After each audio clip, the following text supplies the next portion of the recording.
Good afternoon, children. We have done this first page, children, and now we have to start the next one. Okay. Makhanpur के school और गांव के बीच पड़ने वाले आम के पेड़ों से प्रतिवर्ष उससे आम झूरे जाते थे। यहाँ पर किसका उल्लेख किया जा रहा है? तो लेखक के डंडे का।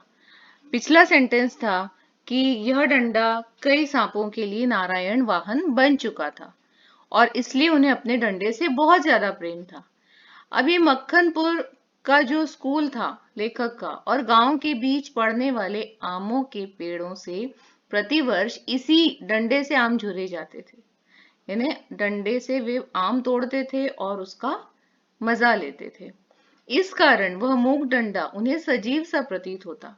यानी वो जो निर्जीव सा डंडा है लेखक को इसलिए सजीव और अपना जिसको हम कह सकते हैं घनिष्ठ, उससे वे जुड़े हुए थे डंडे से, बहुत प्रेम था उन्हें अपने डंडे से। क्यों? क्योंकि लेखक उन डंडों से बहुत काम करते थे, उस डंडे से बहुत काम करते थे, यानी आम तोड़ते थे और कई सांपों को उन्होंने मारा था। प्रसन्न वदन हम दोनों मक्खनपुर की ओर तेजी से बढ़ने लगे। यानी खुश होकर वे दोनों मक्खनपुर की ओर तेजी से बढ़ने लगे, क्योंकि उन्हें बड़े भाई ने चिट्ठियां दी थी कि आज शाम की डाक से निकल जानी चाहिए। लेखक ने चिट्ठियों को टोपी के नीचे रख लिया, क्योंकि उनके कुर्ते में जेबें नहीं थी। क्योंकि कुर्ते में जेब नहीं थी इसलिए उन्होंने टोपी पहनी थी और उसके नीचे उन्होंने तीनों चिट्ठियां रख ली। हम दोनों उछलते कूदते एक ही सांस में गांव से 4 फरलांग दूर उस कुएं के पास आ गए, जिसमें एक अति भयंकर काला सांप पड़ा हुआ था। अब लेखक और उनका छोटा भाई, क्योंकि वो बहुत ज्यादा उत्साह में थे कि उन्हें काम मिला है चिट्ठियों को डालने का, और इसलिए उछलते कूदते एक ही सांस में, यानी इतनी तेजी से दौड़े हुए मक्खनपुर की तरफ कि एक ही सांस में उन्होंने 4 फरलांग की दूरी पार कर ली, यानी काफी दूर आ गए। और कहां पर आ गए? उस कुएं के पास जो मक्खनपुर और उनके गांव के बीच में पड़ता था और जिसमें एक भयंकर काला सांप पड़ा हुआ था। कुआं कच्चा था और 24 हाथ गहरा था, उसमें पानी नहीं था।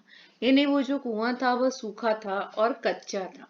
कच्चा से मतलब है वो सीमेंटेड नहीं था, सिर्फ मिट्टी ही थी जिस और उसका कुआं था।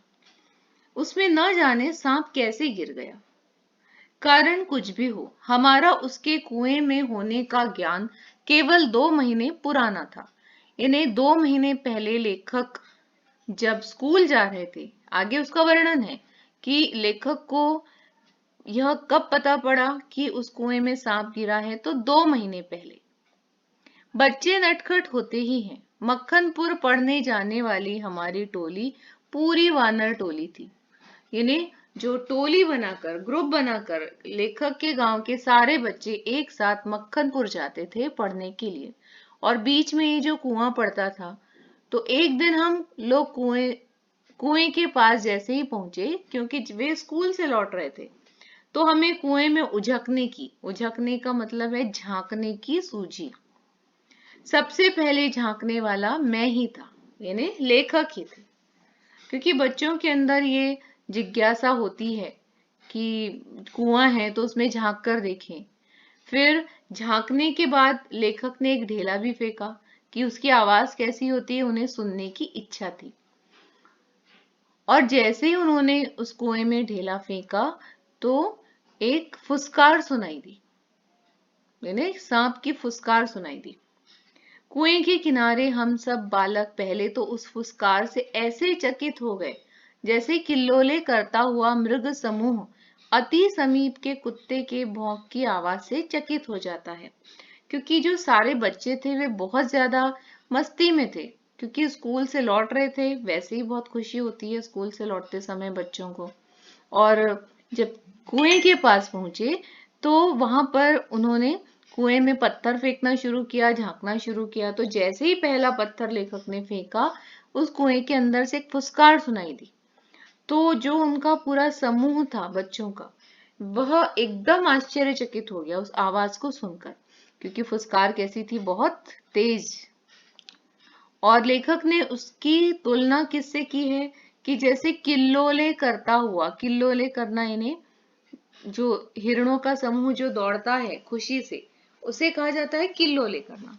कि जो जैसे किल्लोले करता हुआ मृग समूह यानी हिरणों का समूह पास में अति समीप यानी बहुत पास में यदि कुत्ते के भौंकने की आवाज से कैसे चकित हो जाता है, वैसे ही सारे बच्चे उस फुसकार को सुनकर चकित हो गए। उसके उपरांत सभी ने उछल उछल कर एक एक ढेला फेंका। अब ये बच्चों की तो मस्ती होती है, पहले तो चकित हो गए लेकिन बाद में वे बहुत हंसे, उन्हें बहुत अच्छा लग रहा था, मजा आ रहा था और सबने एक एक ढेला फेंका और सबके ढेले पे फुसकार जब सांप ने की तो उन्हें बहुत हंसी आई। कुएं से आने वाली क्रोधपूर्ण फुसकार पर सबने कह कहे लगाए। इन्हें सारे बच्चे इतने खुश हुए और सभी ने एक एक ढेला फेंका और उस सांप की क्रोध भरी फुसकार पर वे लोग बहुत हंसे। यानी there is one question at the back कि बचपन में बच्चे कौन कौन सी शरारतें करते हैं, तो ये भी एक शरारत ही थी कि कुएं में झांकना और पत्थर फेंकना। और जब कोई सांप जैसी कोई फुसकार, उन्हें इतना भयंकर जो सांप पड़ा था, लेकिन जैसे ही वो फुसकार करता तो सब बच्चे जोर जोर से हंसते। तो ये भी नटखट बच्चों की शरारतों के अंतर्गत ही आएगा। गांव से मक्खनपुर जाते और मक्खनपुर से लौटते समय प्रायः प्रतिदिन ही कुएं में ढेले फेंके जाते थे। अब तो ये उनका रोज का नियम बन गया कि जब गांव से मक्खनपुर जाते तो सब लोग कुएं में ढेला फेंकते, सांप से फुसकार करवा लेते और उस फुसकार को सुनकर खूब हंसते। और जब स्कूल छूटता तो मक्खनपुर से लौटते समय भी प्रतिदिन कुएं में ढेले फेंके जाते और सांप से फुसकार करवाई जाती। मैं तो आगे भागकर आता। लेखक ने अपने बारे में क्या बताया है कि मैं तो आगे भागकर आता था, टोपी को एक हाथ से पकड़कर दूसरे हाथ से ढेला फेंकता था। लेखक ने अपने बारे में बताया कि उस पूरे बच्चों की टोली में से लेखक दौड़कर पहले जाते और एक हाथ से अपनी टोपी पकड़ते और दूसरे हाथ से ढेला फेंकते। यानी उनका ये कुएं में ढेला फेंकने का स्टाइल था कि टोपी जो पहनी थी वो टोपी उतारकर एक हाथ में पकड़ते और दूसरे हाथ से वे ढेला फेंकते। यह रोजाना की आदत सी हो गई थी। सांप से फुसकार करवा लेना मैं उस समय बड़ा काम समझता था, इसलिए जैसे ही हम दोनों उस कुएं के ओर से निकले, कुएं में ढेला फेंक कर फुसकार सुनने की प्रवृत्ति जागृत हो गई। तो अब जब चिट्ठियां डालने जब वे मक्खनपुर जा रहे थे जल्दी, और तब वह कुआं देखकर उनके अंदर कुएं में फेंकने की जो प्रवृत्ति इन्हें मन का झुकाव, इन्हें उस ढेला फेंकने और सांप से फुसकार करवा लेने में लेखक का मन जुड़ गया था। तो कई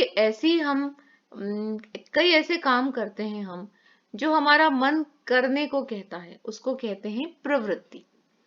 तो कुएं में ढेला फेंकने की लेखक की प्रवृत्ति बन गई थी, वो एकदम जाग गई। लेखक और उनका छोटा भाई कुएं की तरफ बढ़े। छोटा भाई मेरे पीछे ऐसे हो लिया जैसे, you can see the picture, जैसे मृग शावक के पीछे छोटा मृग शावक हो लेता है। मृग शावक यानी हिरण का बच्चा। तो छोटा भाई लेखक के पीछे कैसे चला, जैसे कि एक हिरण के बच्चे के पीछे दूसरा हिरण का बच्चा चल लेता है।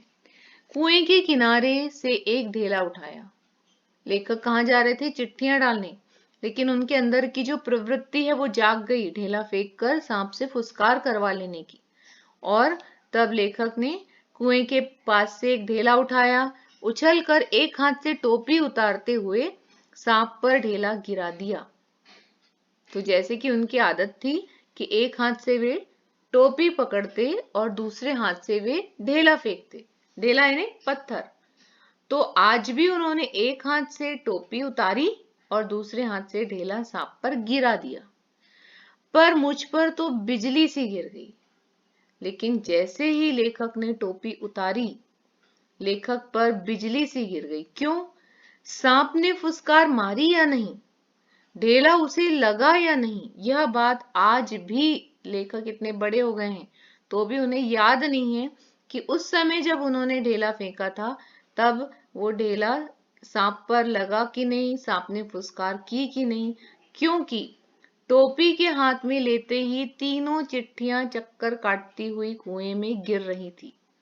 जैसे ही उन्होंने अपनी टोपी उतारी, तीनों चिट्ठियां, क्योंकि उन्होंने टोपी के नीचे रख ली थी, कुर्ते में जेब नहीं थी क्योंकि, और इसलिए तीनों चिट्ठियां चक्कर खाती हुई कहाँ गिर रही थी, तो कुएं में। और ये देखकर लेखक के ऊपर मानो बिजली सी गिर गई। अकस्मात जैसे घास चरते हुए हिरन की आत्मा गोली से हत होने पर निकल जाती है और वह तड़पता रह जाता है, उसी भांति वे चिट्ठियां टोपी से क्या निकल गई, मेरी तो जान निकल गई। क्योंकि लेखक अपने भाई से बहुत डरते थे। उन्होंने कहा था कि ये बहुत जरूरी है, चिट्ठियां शाम की डाक से निकल जाना चाहिए। और जैसे ही उनमें ढेला फेंकने की प्रवृत्ति जागी और वे इस बात को भूल गए थे कि उन्होंने चिट्ठियां टोपी के नीचे रखी हैं, और उन्होंने आदत के अनुसार एक हाथ से टोपी पकड़ी और दूसरे हाथ से ढेला फेंका, तो टोपी जैसे ही उन्होंने उतारी, तीनों चिट्ठियां चक्कर खाती हुई कुएं में गिर रही थी। लेखक ऐसा देख रहे थे और उन्होंने इसकी तुलना किससे की है कि अचानक जैसे घास चरता हुआ हिरन, उसे शिकारी की गोली लग जाती है और उसकी आत्मा निकल जाती है, वह तड़पता रह जाता है, उसी भांति चिट्ठियां जैसे ही टोपी से निकल गई, लेखक की तो जान निकल गई। उनके गिरते ही मैंने उनको पकड़ने के लिए झपट्टा भी मारा, ठीक वैसे ही जैसे घायल शेर शिकारी को पेड़ पर चढ़ते देख उस पर हमला करता है। पर वे तो लेखक के पहुंच से बाहर हो चुकी थी। इन्हें लेखक ने झपट्टा मारा भी, लेकिन वह लेखक के हाथ नहीं आई, उनके पहुंच से वह बाहर हो गई थी। उनको पकड़ने की घबराहट में मैं स्वयं झटके के साथ कुएं में गिर गया होता। लेखक ने कहा है, चिट्ठियों को पकड़ने के लिए जैसे ही उन्होंने झपट्टा मारा, तो घबराहट में लेखक ही कुएं में गिरते गिरते बचे। यानी ये कितना भयंकर होता कि कुएं में बहुत बड़ा सांप है, इतना बड़ा सांप कि उसकी फुसकार ऊपर तक सुनाई देती है। कुएं की पाट पर बैठे हम दोनों रो रहे थे। अब जैसे ही लेखक को यह समझ में आ गया कि अब उनके हाथ से बहुत बड़ी गलती हो गई है, तो लेखक और उनका छोटा भाई कुएं की पाट यानी जो कुएं के साइड वाली जगह पर बैठकर रो रहे थे। छोटा भाई ढाड़े मारकर यानी जोर जोर से, और मैं चुपचाप आंखें डबडबाकर यानी आंखों में पानी भर गया था, लेकिन वे जोर से नहीं रो रहे थे। छोटा भाई ढाड़े मारकर रो रहा था।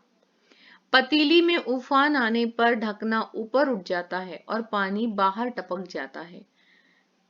तो लेखक की जो आंखें थी वो आंसुओं से भर गई थी।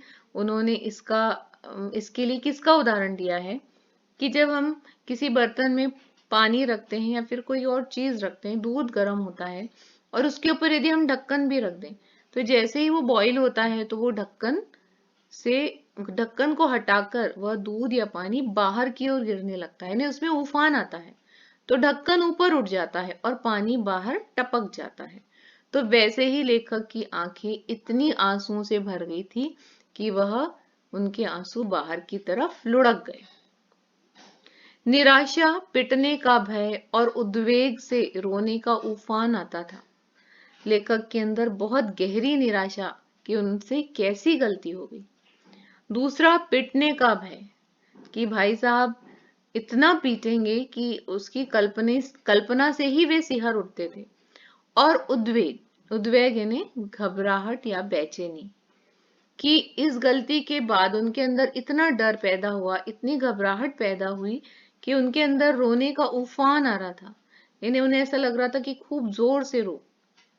पलकों के ढकने भीतरी भावों को रोकने का प्रयत्न करते थे, लेकिन जैसे वो पतीले पर ढक्कन रखते हैं, तो लेखक ने क्या तुलना की है कि मानो जो पलकें हैं वही ढक्कन है, और पलकों के ढकने भीतरी भावों को रोकने का प्रयास करते।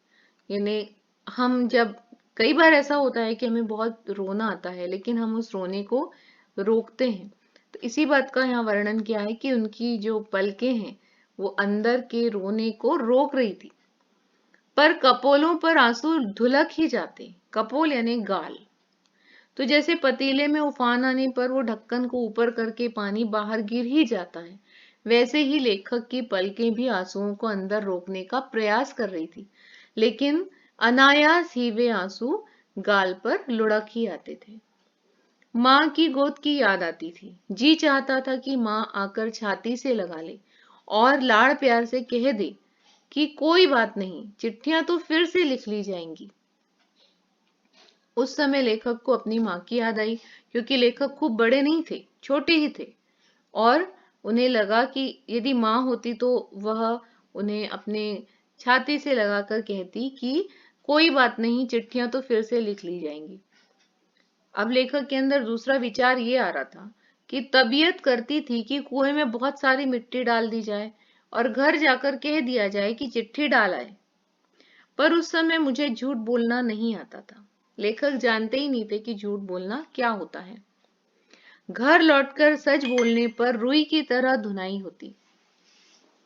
चिल्ड्रन, यहाँ पर रुई की तरह ये जो तुलना की गई है, तो जब गद्दियां बनाते हैं उसमें जब रुई डालते हैं तो बहुत सारी रुई को कभी किसी ने देखा होगा कि कैसे डंडे से बहुत जोर जोर से पीटा जाता है, तो उसको कहते हैं रुई की तरह धुनाई होना, यानी बहुत ज्यादा डंडे पड़ना।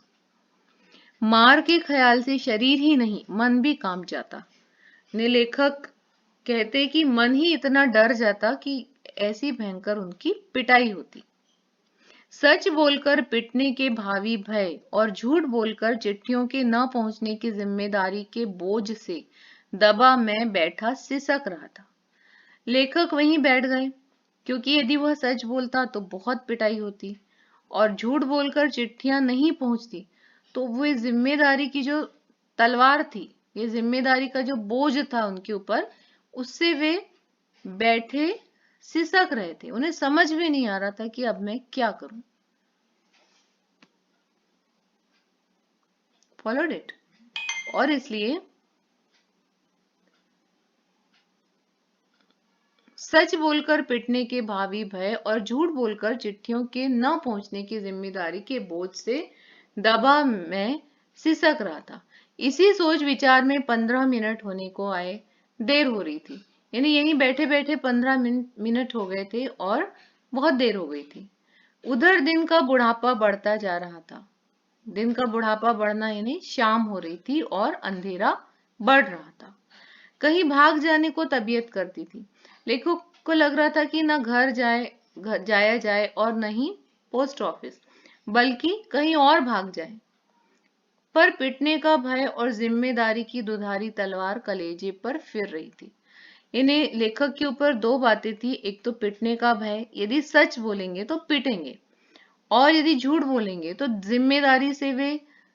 जिम्मेदारी में वे हार जाएंगे, यानी अपनी जिम्मेदारी को पूरा नहीं कर पाएंगे। तो इसको कहा है कि दो धार वाली तलवार उनके कलेजे पर फिर रही थी, एक तो पिटने का भय और दूसरी जिम्मेदारी। ओके, तो ये दोनों में लेखक फंसे थे कि मैं क्या करूं। उन्हें समझ में नहीं आ रहा था कि इसके आगे मैं क्या करूं। So children, today it's enough.